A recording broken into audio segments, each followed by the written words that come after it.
పృథ్వీ గారిని మాట్లాడవలసిందిగా కోరుకుంటున్నాం. రామం రాఘవం, దీనికి ధనరాజు గారు ఎక్కడ ఉన్నారో తెలియదు కానీ ఇక్కడే నేను మీ సినిమాకి క్లాప్ కొట్టినప్పటి నుంచి పిఆర్ఓని ప్రతి షూటింగ్లో సార్ నా సొన్నది ప్రతి షూటింగ్లో ధనరాజు జరగదీశాడు, ధనరాజు జరగదీశాడు, ఏమయ్యా క్యారెక్టర్ ఇచ్చినంత మాత్రాన అలా చెప్తారు డైరెక్టర్ గురించి అనేవారు. ఎందుకంటే కథ చెప్పినప్పుడు తను ప్రతి ఒక్కరికి, చిన్న ఆర్టిస్టులకి అందరికీ ఒక సీన్ యాక్ట్ చేసిన వాళ్ళు కూడా ఈ కథ మొత్తం చెప్పేవాడండి. మొత్తం చాలా అద్భుతంగా ఫాదర్ అండ్ సన్ మధ్యలో ఉన్న బాండింగ్ అనేది చాలా అద్భుతం.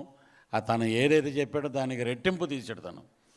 ఫస్ట్ డే షూటింగ్ ఇలా రాగానే అన్న ఒక నిమిషం ఇటు రండి, ఇది చాలన్న ఎక్కువ వద్దు అంటే ఎడిట్ వర్షన్ డైరెక్టర్ కాదు, మీకు అలా చెప్పాడు, నన్ను పక్కకి రండి అని చెప్పి కవర్ ఇచ్చాడు. ఈరోజు పేమెంట్ ముందే తీసేసుకొని యాక్ట్ చేయండి. అది థ్యాంక్ యూ మీకు కూడా. ఏ రోజు గారు అది కూడా అద్భుతం.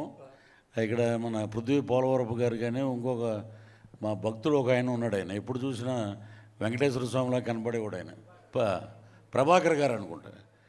సో వీళ్ళందరూ కలిసి అద్భుతంగా స్లేట్ అండ్ పెన్సిల్ స్టోరీస్ అని చెప్పి దాంట్లో ఒక మా సౌత్ ఇండియన్ లెజెండ్ అని చెప్తాం గర్వంగా. ఈ రోజున సముద్రకాని గారు, యశ్వరంగారావు గారు లేని లోటు తీరుస్తున్నారు. ఇది అద్భుతమైన క్యారెక్టర్స్ కానివి. ఎందుకంటే చాలామంది ఆ బ్రో సినిమా చూశాక రేపొద్దున్న నేను చూసి ఆ రోజు ప్రెస్ మీట్ అప్పుడు అంటే పక్కన ఒక ఆయన కూర్చొని, ఏమంటే ఈ షర్ట్ ఎక్కడ కొన్నారండి, ఈ ప్యాంట్ ఎక్కడ, మీరు ఆలోచించవద్దు, వేసుకోండి రేపు ఉంటారో లేదో తెలీదు. అలాంటి సందేశం ఆయన ఇచ్చారు ఆ సినిమా ద్వారా. అద్భుతం. ఆ బ్రో సినిమాని చాలామంది ఫాలో అవుతున్నారండి. అది సో అంటే జీవితపు విలువలు, టైం లేదు, అసలు టైం లేదు అనే మాట అనొద్దు అని దాంట్లో చెప్పారు. దీంట్లో వచ్చేటప్పటికి father and son bonding. Samuthirakani గారు నా షూటింగ్ అయిపోయింది సార్, నేను బయలుదేరుతానంటే నేను అదే మూడ్లో ఉండేవారు ఆయన.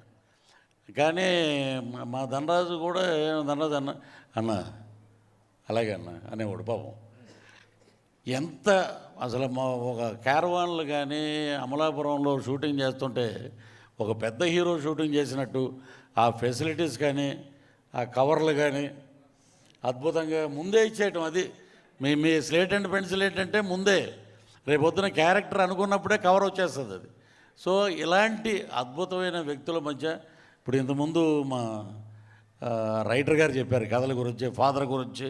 అది ప్రతి ఒక్కరి జీవితంలో ఉందండి, ప్రతి ఒక్కరి జీవితంలో ఉంది. దానికి అందరూ కనెక్ట్ అవుతారు.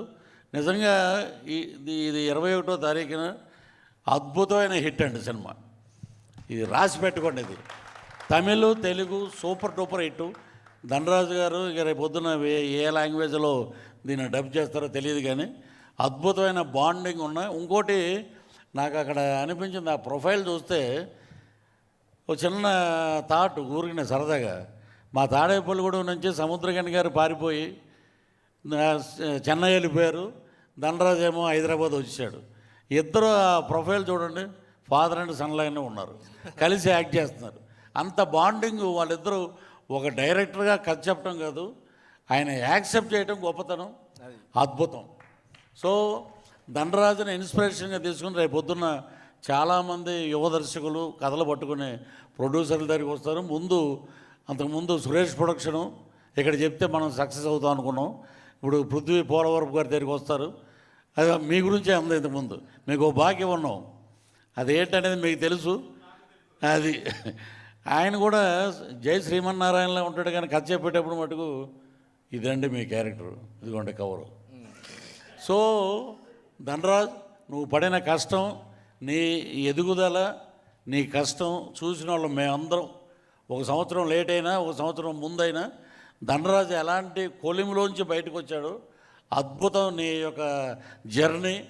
ఈ జర్నీ సూపర్ డూపర్ హిట్ అవుద్ది. ఆ లక్ష్మీ నరసింహస్వామి ఆశీస్సులు నీకు మెండుగా ఉన్నాయి. అలాగే మా సముద్రకాని గారు ఇచ్చినటువంటి ఆ స్ఫూర్తి కానీ, ఆవిడని చూస్తే ఇంట్లో గృహిణిలానే ఉంది ఆమె. ఇక్కడి నుంచి చాలామంది వచ్చారు. ఇప్పుడు చెప్పకూడదు వేదిక, ఆర్టిస్టులు చాలామంది బిజీ అయిపోయారు మీ సినిమా రిలీజ్ కాకముందే.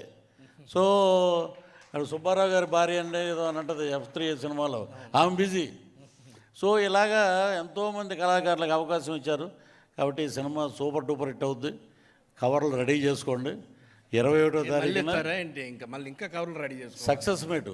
అయితే సక్సెస్ మీట్ కూడా కవర్ ఇస్తాను నేను. ఏమండి, ఎంత కొత్తగా వస్తే మాత్రం సక్సెస్ మీట్ కవర్లు అని చెప్పి ఇంకో చిన్న సరదా చెప్తాం. చంద్రమోహన్ గారు డబ్బింగ్ చెప్పి కన్వీనియన్స్ అడగరా ఏమంటే కన్వీనియన్స్ మీరు వస్తే కారుకి ఇస్తారు కానీ అసిస్టెంట్కి ఎవరన్నారు. ఇప్పుడు ఆయన లేరు కదా, మనం మొదలెట్టాలి.